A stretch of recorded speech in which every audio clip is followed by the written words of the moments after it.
Hagammaa tanallee namni biyya kiyya hin barre ni jira jedheetiin yaadu ture garuu baay'een keessan eessa jirtee turtanii egaa yeroo baay'ee maatii biratti si agarra jettanii maatii kee hojii dabarsuun hedduu takkanatti tola wallahi laazim baay'ee natti tola itti gammada yeroo tokko takka waan qabdan jechuudha hojjettanii maatii keessan hojii kolfitanii taphattanii wajjin nyaatanii hojii dhugdan hedduu keessan boqonnaa argata himutti tolan gara kiyyaa haadha kiyya biratti gisee dabarsu gammachuu addaa wayiitti natti dhagahama jechuudha rabbiin umurii isaanii nuuf haa dheeressu kanaaf warri achitti argitan dhaloota kiyyatu asallaadha malee anam jireenyaan hojiidhaan adaamaa jira akka isin eegalu abdiin qaba viidiyoo akkanaa kanneen akka isin wajjadhu isin muutu akkuma tanaan dura isin jedhe viidiyoo sammuu kana gadhiisaa jiru laayik sheerii naa godha maaliifi kallattimaan fedha keessanitti isin deebi'u jechuudha siin boonta mana keessatti hojjetamu oolmaa garagaraa nyaata garagaraa mi'eessituu garagaraa nu hojjedhu waan jettaniif kallattimaan waan na barbaachisu hundaa xumuree gara viidiyoo sanii dhufuu waan ta'eef laayik sheer gochuu hin dagatiin. Yuutuubiin kee waan ta'eef beeku warra obboleettiin tiyya takka jechuudha biyya alaatirraa mee yuutuub irratti laayivii seenii uffata filachuu barbaadna ijoollee wajjinaan jette. Ni seena akka tokko tokko na godha yuutuubiin gara na deebisa na didee jennaan asiin dhufe. Egaa hordoftoota kiyya baay'een keessa narraa bitachaa jirtanii galatooma ulfaadha isin jecha ammaan tana kun bakka hojii taa'ee viidiyoo isin waraabaa jira. Tariitii viidiyoon sirriitti isinitti mul'atu dhabuu danda'a bakka hin laallanne jechuudha bakkuma argitti isin waraabee bakkuma taa'aa jirutti tiiktook irra ture laayivii isin achi naa barreessitee jennaan yuutuub irra dhufa jedhee na didee jechuudha. Assalaamu alaikum warahmatullahi wabarakatuh jirtu obboleeyyan kiyya jaalatamuu fi kabajamoo akkam jirtan fayyaa keessanii alaamanni isaa namni keessan dalagaa fi maal fakkaatu jecha eegaa na bira bareeda alhamdulillah isin biras bareeda akka ta'e wanta akka shakkii hin qabu egaa itti aansuun obboleettiin tiyya tiiktook irra na barreessite ammuma seenaan jette ta'uu hin dandeenye kanaaf viidiyoo asirraa ilaaltee akka bitachuu abdii qaba shiitaa shaarbii na bira jirutti agarsiisa kanarraa jiru kana jaalatte isin kanaan seenee ture laayivii egaa kana muffadhi kun maashaallah dha hawwataafis ta'a namarraa hillooyu waan jaalatan tokko fillee fayyadamanii biriya nama irra uffata fiduu waan bareeda of keessaa hundumaa bareeda jedheetiin fida ka irratti immoo hedduu natti tole ni fayyadama jechuudha. Kanaafuu isa kana firee shannaan jette garuu gurraacha kanatti lama godhee fi diimallee kun boorillee jira as duuba jira. Egaa obboleetti tiyyaa asirratti filachuu dandeetta shiitii amma harkarraa qabu viidiyoo sababa kan kee shiitii harkarraa qabu firee 10 jette nama lamaan bituu jedhanii asirratti uffadhe sitti agarsiisa achi keessaa filattee na deebisi jechuudha. Isii qofaa miti isinillee barbaadan dafaatii viidiyoo nama uffadhe agarsiisu kan iskiriinshotii yookaan suuraa irraa kaafadhaatiin natti ergaa isiniin jedha obboleeyyan kiyya. Isiidhaaf jecha hin beekamu kan yuutuubiin kan deebi'u kan carraa biraa naaf fiduuf ta'uu danda'a baay'een keessan dhufte akka dhuftanillee wanta akka shakkii hin qabu viidiyoo halaaltanii obboleettiin tiyya immoo kan qabu keessa laalladhuutini firee 10 san suuraa kaasanatti as deebista jechuudha laayivii seenuu waan na horgeef yuutuubiin seera jijjiire ta'a dhugaa rabbianii dura baay'ee hordofaa waa'ee isaa kana amma hordofaa hin jiru seera haarawallee osoo baasee hanga taa'ee dubbisaa hin jiru waan ta'eef hin beekani.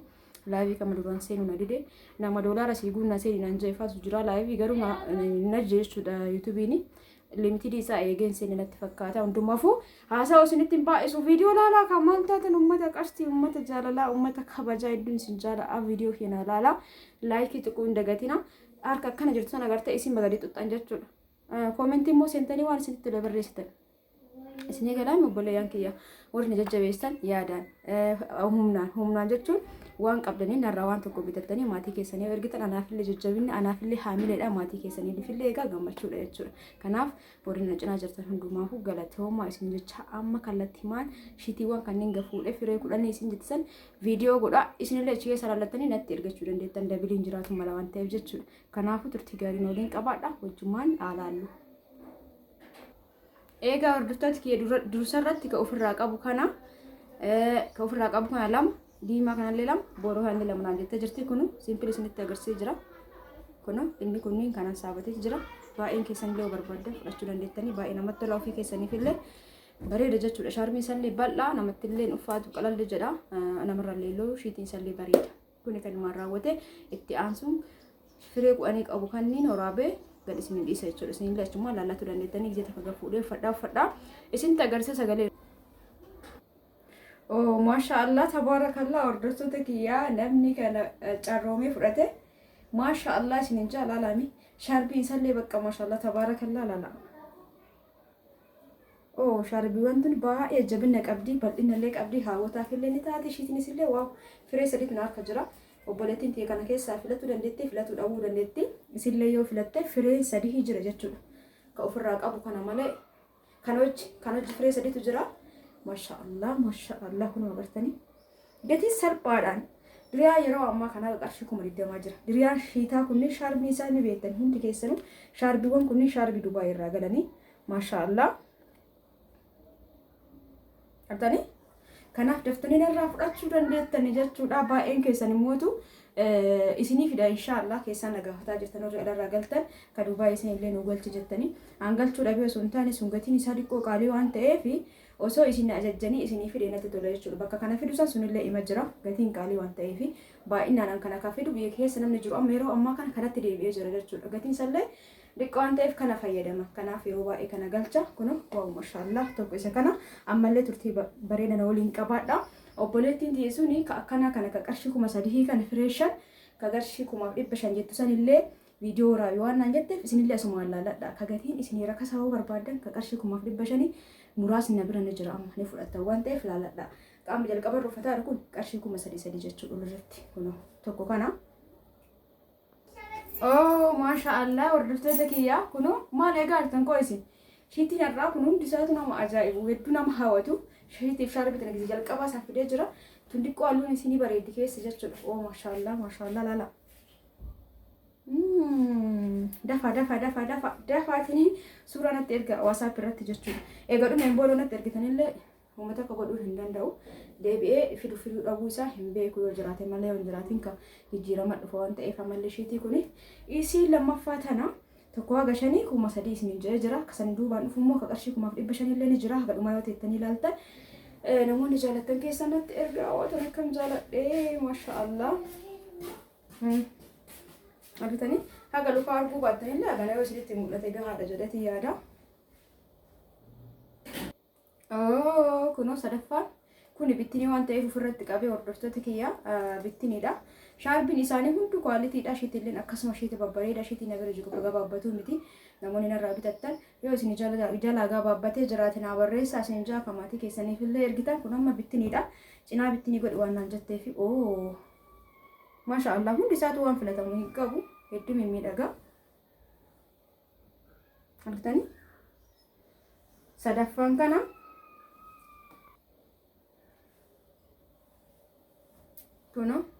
kunillee bittiniidha. Hordoftoota kiyya kunillee hin hodhamne namaaf yoo barbaadan akkanatti illee erguu dandeettan osoo hodhin namni haa hodhatu. Yaa shiitii akkuma tokko hodhama isinis hodhisiiftanillee waan fakkeenyaaf hodhisiisillee onaan jettan akkanatti illee ergu jettan isaan birallee yoo gahe hodhisiisan tokkuma jechuudha. Kashiitaa akkuma diriyaatti hodhisiifama.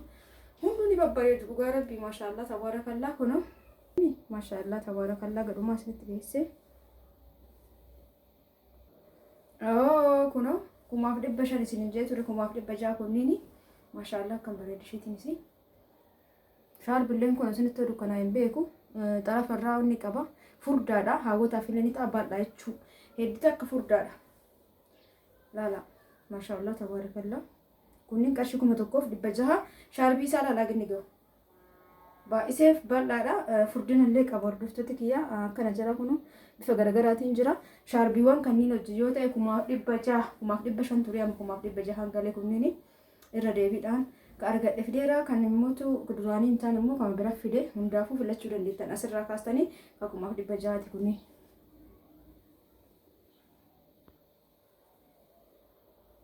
Argitanii maashaallah tabarakallah dhiifama sagalee qofaan natti jira sammuuna kana kunillee 600 qofa. Shaarbiin isaa yabbuudha isin jeera xarzillee ofirraa qaba kun xarzirraa waa qaba yabbuudhallee baay'ee bal'aadhallee irratti argaa jirtan shaarbiiwwan kaawwan caalaa bal'ata.